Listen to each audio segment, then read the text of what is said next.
ChatGPT వచ్చాక కంపెనీస్లో చాలామంది జాబ్స్ని రీప్లేస్ చేసింది అండ్ దానికి తోడుగా చాలా కంట్రీస్ రెసెషన్ కూడా డిక్లేర్ చేశారు. మరి ఇలాంటి మార్కెట్ కండిషన్స్ ఉన్నప్పుడు అందరి question how to get a job.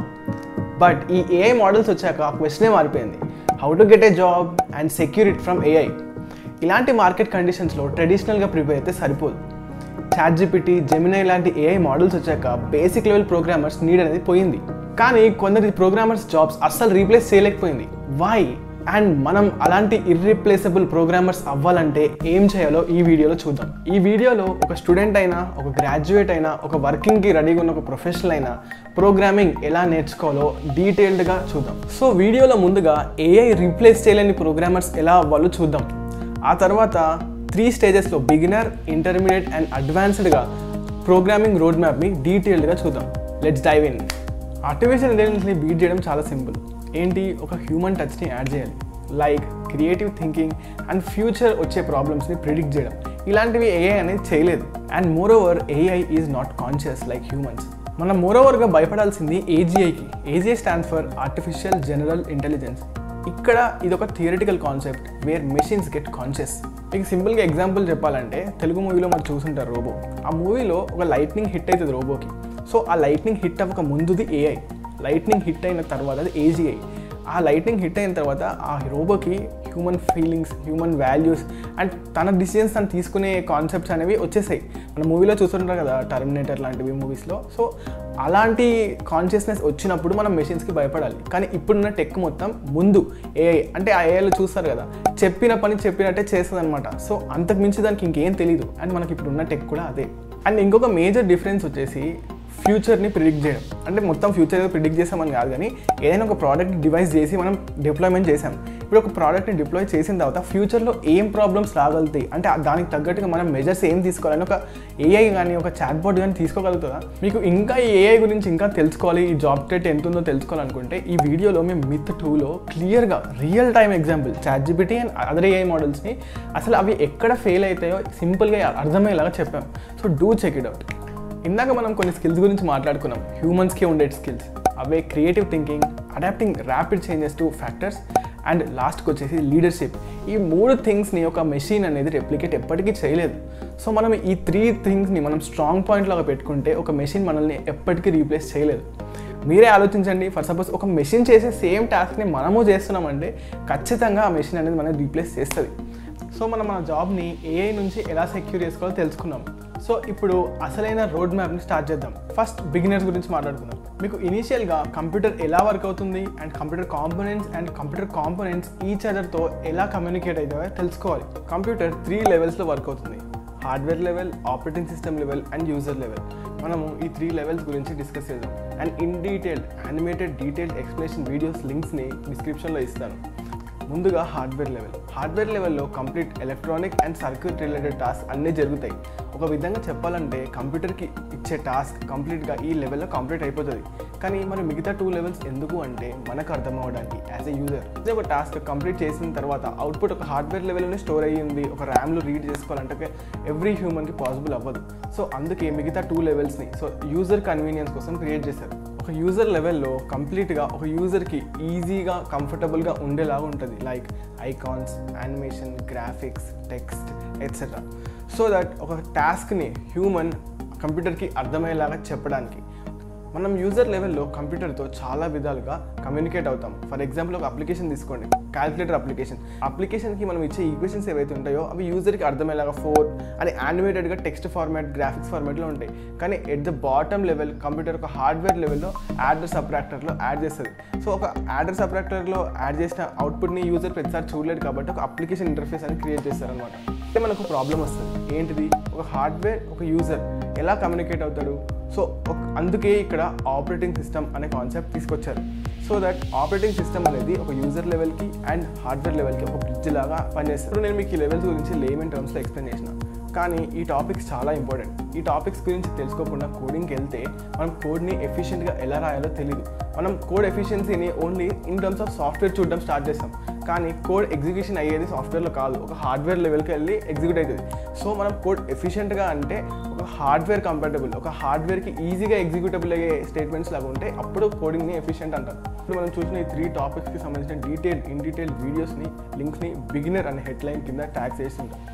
So మనం బేసిక్ కంప్యూటర్ కాంపోనెంట్స్, కంప్యూటర్ ఎలా ఇంటరాక్ట్ అవుతుందో తెలుసుకున్నాం. కాబట్టి ఇప్పుడు మెయిన్ క్వశ్చన్, వై కోడింగ్? మనం అసలు కోడింగ్ ఎందుకు చేయాలంటే, ఫర్ సపోజ్ మనకు ఒక టాస్క్ వచ్చింది, మనకు ఒక ప్రాబ్లం వచ్చింది, ఆ ప్రాబ్లం కంప్యూటర్తో ఉన్న అప్లికేషన్స్తో దేంతో సాల్వ్ అవ్వట్లేదు అన్నప్పుడు మనం కంప్యూటర్కి అర్థమయ్యేలాగా ఆ టాస్క్ని ఎక్స్ప్లెయిన్ చేస్తాం. ఎందుకంటే కంప్యూటర్ అంటే ఆ టాస్క్ని కంప్యూటర్కి చేసే కెపాసిటీ ఉంటుంది, కానీ దానికి అర్థమయ్యేలాగా చెప్పాలి. That is where we write code. మెషిన్కి అర్థమయ్యేలాగా దగ్గరగా ఉన్న కోడ్ని machine language and assembly codes అంటారు. 3 address, 2 address, single address codes. And హ్యూమన్స్కి దగ్గర ఉండే ప్రోగ్రామింగ్ లాంగ్వేజ్ వచ్చేసి C++, జావా ప్రోగ్రామింగ్ అవన్నీ. సో ఇక్కడ ఏమొచ్చింది, ఇంటరాక్ట్ చేయడానికి ఒక హ్యూమన్ ఒక మెషిన్తో ఇంటరాక్ట్ చేయడానికి ఒక లాంగ్వేజ్ అనేది యూజ్ చేయాలి. సో ఆ లాంగ్వేజ్నే ప్రోగ్రామింగ్ లాంగ్వేజ్ అంటారు. సో ఈ ప్రోగ్రామింగ్ లాంగ్వేజ్ అనే కాన్సెప్ట్ చాలామంది చాలా వేరియేషన్స్లో తీసుకొచ్చారు. Based on efficiency, based on fastness, based on memory. ఒక ప్రోగ్రామింగ్ లాంగ్వేజ్ అంటే ఏంటి, కంప్యూటర్తో ఇంటరాక్ట్ అవ్వాలి. సో ఒక్కొక్కరు ఒక్కొక్క కాన్సెప్ట్తో వచ్చారనమాట. అండ్ సెకండ్ టాస్క్ వచ్చేసి ఈచ్ ప్రోగ్రామింగ్ లాంగ్వేజ్ ఒక స్పెసిఫిక్ టాస్క్ని సాల్వ్ చేయడానికి ఉంటుందన్నమాట. లైక్ ఒక వెబ్ అప్లికేషన్కి HTML, CSSని యూజ్ చేయడం, పైథాన్ ప్రోగ్రామర్కి పైథాన్లో అంటే చాలా వస్తుంది, డేటా అనాలిసిస్ చేయడానికి, అవన్నీ చేయడానికి. సో ఒక్కొక్క ప్రోగ్రామింగ్ లాంగ్వేజ్కి ఒక్కొక్క ప్రిడామినెంట్ మెయిన్ ఫ్యాక్టర్ ఉంటుంది అనమాట. సో మనం రాసేది హ్యూమన్ లెవెల్ లాంగ్వేజ్లో, అది మెషిన్కి ఎలా అర్థమవుతుంది, మెషిన్ ఎలా ఎగ్జిక్యూట్ చేస్తా అనేది తెలుసుకోవడం చాలా ఇంపార్టెంట్. సో ఇది తెలియకపోతే మనం కోడ్ ఎఫిషియెంట్ ఎలా రాయాలో అర్థం కాదనమాట. సో మనం రాసే కోడ్ని ఫస్ట్ సోర్స్ కోడ్ అంటారు, అది స్టెప్ 1. స్టెప్ 2లో ఆ కోడ్లో రాసే కొన్ని ఇన్స్ట్రక్షన్స్, వాటిని ప్రీ ప్రాసెస్ ఇన్స్ట్రక్షన్స్ అంటారు, అవి అక్కడే ఎగ్జిక్యూట్ అయిపోతాయి. సెకండ్ స్టెప్లో వాటిని ఎగ్జిక్యూట్ చేస్తాం అనమాట. థర్డ్ స్టెప్లో కంపైలేషన్ జరుగుతుంది. కంపైలేషన్ అంటే ఏంటి, మన కోడ్లో ఏమైనా తప్పులు ఉన్నాయా, ఎర్రర్స్ ఉన్నాయా అంటే, సో మెషిన్కి అర్థం కాకుండా మనం ఏమైనా రాసామా అనేది చెక్ చేస్తుంది అనమాట. ఒకవేళ తప్పులు ఉన్నాయనుకోండి, కంపైలేషన్ ఎర్రర్స్ వస్తాయి. అప్పుడు మనం కోడ్ని మళ్ళీ సెట్ చేసుకొని మళ్ళీ కంపైలేషన్ చేయాలి. ఒకవేళ మన కోడ్లో ఏం ఎర్రర్స్ లేకపోతే నెక్స్ట్ స్టెప్కి వెళ్తుంది. సో కంపైలేషన్ అయిపోయిన తర్వాత మన హ్యూమన్ రీడబుల్ లాంగ్వేజ్ నుంచి మెషిన్ రీడబుల్ లాంగ్వేజ్కి కోడ్ అనేది ట్రాన్స్ఫర్ అవుతుంది. సో ఇప్పుడు కోడ్ అనేది 0 and 1s ఫార్మాట్లో ఉంటుంది. నెక్స్ట్ స్టెప్లో లింకింగ్ జరుగుతుంది. లింకింగ్ అంటే ఏంటి, మనము మన కోడ్ కాకుండా వేరే కోడ్ ఏదైనా యూస్ చేస్తే అక్కడ అనేది లింక్ అవుతుంది అనమాట. అండ్ ఒక్కసారి ఎక్స్టర్నల్ ఫైల్స్ కూడా అటాచ్ అయిన తర్వాత ఈ కోడ్ని మెమరీలోకి లోడ్ చేస్తుంది.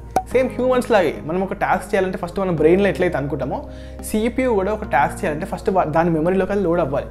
సో లోడర్ జరుగుతుంది. లోడింగ్ జరిగిన తర్వాత CPU మనం ఇచ్చిన టాస్క్ని స్టెప్ బై స్టెప్ ఎగ్జిక్యూట్ చేస్తుంది అనమాట. మనం ఇందాక 3 కాన్సెప్ట్ గురించి మాట్లాడుకున్నాం, why coding, what is a programming language and how a code executes. ఈ 3 అనేది చాలా basic and most important concepts. నేను మీకు వీటిని లేమన్ టర్మ్స్లో ఎక్స్ప్లెయిన్ చేసిన, కానీ దీన్ని ఇన్ డీటెయిల్డ్గా మీరే నేర్చుకోవాలి. మీరే టెక్స్ట్ బుక్స్ చదివి మీరే థియరిటికల్ నాలెడ్జ్ని పెంచుకోవాలి. ఒక సింగిల్ వీడియోలో చెప్పేది కాదు ఇది. కానీ మీకు అర్థమయ్యేలాగా కొన్ని రిఫరెన్సెస్ అనేది లింక్లో ఇస్తాను. ఇంటర్మీడియట్ అనే దాని కింద ఈ లింక్స్ ఉంటాయి, do check them out. So finally advance stage వాళ్ళకి మీకు కంప్యూటర్ ఎలా వర్క్ అవుతుందో తెలిసి అండ్ ప్రోగ్రామింగ్ లాంగ్వేజ్ అంటే ఏంటో తెలిసి ఉండి అండ్ ప్రోగ్రామ్ ఎలా ఎగ్జిక్యూట్ అవుతుందో తెలిస్తే మీరు ఇప్పుడు అడ్వాన్స్ స్టేజ్ ఉన్నారు. సో ఇప్పుడు అడ్వాన్స్ స్టేజ్లో మీరు కోడింగ్ అనేది ప్రాక్టికల్గా చేయాలి. ఫస్ట్ ఏంటి, మనం ఒక ప్రోగ్రామింగ్ లాంగ్వేజ్ని సెలెక్ట్ చేసుకోవాలి. ప్రోగ్రామింగ్ లాంగ్వేజ్ని ర్యాండమ్గా సెలెక్ట్ చేసుకోకండి. సో ఫస్ట్ మీరు ఒక గోల్ని పెట్టుకోండి, అంటే ఏ ప్రొఫెషనల్కి వెళ్దాం అనుకుంటున్నారు అని. సో ఆ ప్రొఫెషన్ని బేస్ చేసుకొని ఆ ప్రొఫెషన్లో ఉండే బెస్ట్ లాంగ్వేజ్ని మీరు యూజ్ చేసుకొని నేర్చుకోవాలన్నమాట. సో మీరు మీ ప్రోగ్రామింగ్ లాంగ్వేజ్ని సెలెక్ట్ చేసుకుందాం అనుకుందాం. నెక్స్ట్ ఏం చేయాలంటే మీరు ఒక 2 ఇంపార్టెంట్ కాన్సెప్ట్స్ని తెలుసుకోవాలి, సింటాక్స్ అండ్ సిమాంటిక్స్. సింటాక్స్ అనేది ఒక పర్టికులర్ ప్రోగ్రామింగ్ లాంగ్వేజ్లో పాటించాల్సిన రూల్స్. ఇది ఈచ్ ప్రోగ్రామింగ్ లాంగ్వేజ్కి కంప్లీట్గా డిఫరెంట్ ఉంటాయి. అండ్ సిమాంటిక్ సెకండ్ ఏంటి, ఫర్ సపోజ్ ఒక ఇన్స్ట్రక్షన్ ఉంది, కంప్యూటర్కి ఇచ్చే ఇన్స్ట్రక్షన్ ఒక పద్ధతిలో రాస్తాం. ఆ పద్ధతి, ఆ కోడ్ లాజిక్ అనేది ఏ లాంగ్వేజ్లో కూడా చేంజ్ అవ్వదు. సో మీరు తెలుసుకోవాల్సింది ఏంటి, language to language only syntax ఒక్కటే చేంజ్ అయ్యేది, సిమాంటిక్స్ చేంజ్ అవ్వదు. నెక్స్ట్ ప్రోగ్రామింగ్ లాంగ్వేజ్ వచ్చింది, సింటాక్స్ సిమాంటిక్స్ అంటే ఏంటో తెలుసు. ఇప్పుడు ఏం చేయాలి, మీ ఫస్ట్ ప్రోగ్రామ్ని రాయాలి. ఫస్ట్ ప్రోగ్రామింగ్ ఏంటి, రైటింగ్ హలో వరల్డ్. అందరూ ఈ హలో వరల్డ్ ప్రోగ్రామ్ రాస్తారు. అసలు ఫస్ట్ హలో వరల్డ్ ప్రోగ్రామ్ అంటే ఏంటో తెలుసా, ఇమిటేషన్. ఒక స్మాల్ బేబీ మనం ఆడిపిస్తుంటే ఎలా అయితే బేబీ మనల్ని ఇమిటేట్ చేస్తుందో, సో మనం చెప్పేదాన్ని కంప్యూటర్తో కూడా ఇమిటేట్ చేయించడమే హలో వరల్డ్ ప్రోగ్రామ్ అంటారు. Writing a program to imitate our words. మనం ఆ స్టేట్మెంట్లో మనం ఏమి రాస్తే కంప్యూటర్ కూడా అదే చెప్తుంది అనమాట మనల్ని. మీకు ఒక్కసారి ప్రింటింగ్ అర్థమైన తర్వాత మీరు మీ ప్రోగ్రామింగ్కి టూల్స్ అనేవి ఉంటాయి. 4 టూల్స్ నేర్చుకోవాలి. ఆ టూల్స్ అనేవి ఏ లాంగ్వేజ్లో కూడా చేంజ్ అవ్వదు, కాన్సెప్ట్ కంప్లీట్లీ సేమ్. ఆ సింటాక్స్ చెప్తున్నాం కదా, ఓన్లీ సింటాక్స్ చేంజెస్. ఆ 4 టూల్స్ ఏంటంటే variables, operators, conditional statements and loops.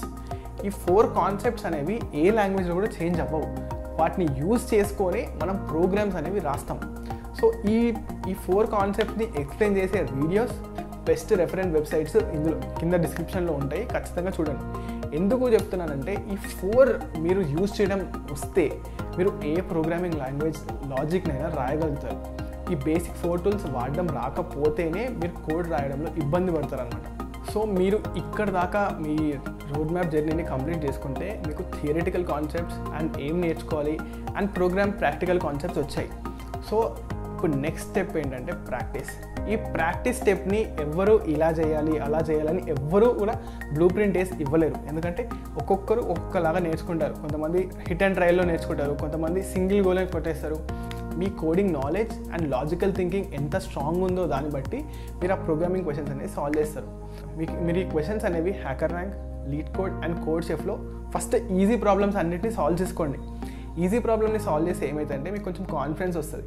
And ఇంకొకటి ఏం చెప్పగలుగుతా అంటే మీరు ఇనీషియల్గా చేసే సింటాక్స్ మిస్టేక్స్ ఏవైతే ఉంటాయో అవి అస్సలు పట్టించుకోవద్దు. ఎందుకంటే ఖచ్చితంగా అందరు చేసేవే. ఎందుకంటే మీరు బిగినర్స్ కాబట్టి ప్రోగ్రామింగ్లో సింటాక్స్ ఎలా రాయాలో తెలియదు. మీరు సిమాంటిక్స్ ఎర్రర్స్ అవ్వకుండా చూసుకోండి. అంటే లాజిక్ అనేది తప్పు బిల్డ్ చేసుకోవద్దు. లాజిక్ కరెక్ట్ ఉండి లేదా సెమికోలన్ మిస్ అయిపోయింది, ఒక దగ్గర ఏదైనా ఇండెంటేషన్ మిస్ అయిపోయిందంటే అసలు అది పెద్ద ప్రాబ్లమే కాదు, అది ఎవ్వరు కూడా పట్టించుకోరు. కానీ మీరు లాజిక్ బిల్డింగ్ మీద ఎక్కువ కాన్సన్ట్రేట్ చేయండి. అంటే ఫస్ట్ ఒక క్వశ్చన్ ఇచ్చాక మీ 100% ఎఫర్ట్స్ మీరు పెట్టండి ఆ ప్రోగ్రామ్ని సాల్వ్ చేయడానికి. మీరు పెట్టి మీకు రాకపోతే తర్వాత ఒక పర్సన్ అడగద్దు. మీరు ఏం చేయండి, పబ్లిక్ డెవలపర్ ఫారమ్స్ని యూజ్ చేసుకోండి, లైక్ స్టాక్ ఓవర్ఫ్లో. అక్కడ మీ డౌట్ని మనం గూగుల్లో మన డౌట్ని సెర్చ్ చేస్తే మనకి స్టాక్ ఓవర్ఫ్లో వెబ్సైట్స్ వస్తాయి. అక్కడ దాన్ని బట్టి మీరు ప్రోగ్రామ్ని చేంజెస్ చేసుకోండి. అప్పటికి అవ్వకపోతే ఎవరినైనా అప్రోచ్ అవ్వండి, కానీ అప్పటిదాకా అప్రోచ్ అవ్వద్దు. ఎందుకంటే ఇది ఇనిషియల్గా అలవాటు అయిందనుకో, తర్వాత నువ్వు ప్రతిసారి ఎప్పుడు ప్రాబ్లం వచ్చినా నీకు ఒకరి యూజ్, ఒక నీడ్ ఉందని అనుకుంటావు. సో కంప్లీట్గా నీ ఎఫర్ట్స్ నువ్వు 100% ఎఫర్ట్స్ తర్వాత డెవలపర్ ఫారమ్స్లో ట్రై చేయి. తర్వాత ఎవరినన్నా అప్రోచ్ అవ్వు, అప్పటిదాకా ఎవరిని అప్రోచ్ అవ్వకు. So that's all for this video guys. మీకు ఈ వీడియో నచ్చితే do like, share and subscribe to Tech Easy Brainiac. And much more amazing videos content to come. Do subscribe to us, do connect with us. మీకు ఏం doubts ఉన్నా కమెంట్లో mention చేయండి, మనం 1-on-1 connect అవుదాం. మీ doubts అన్ని నేను solve చేస్తాను. And see you guys in the next one.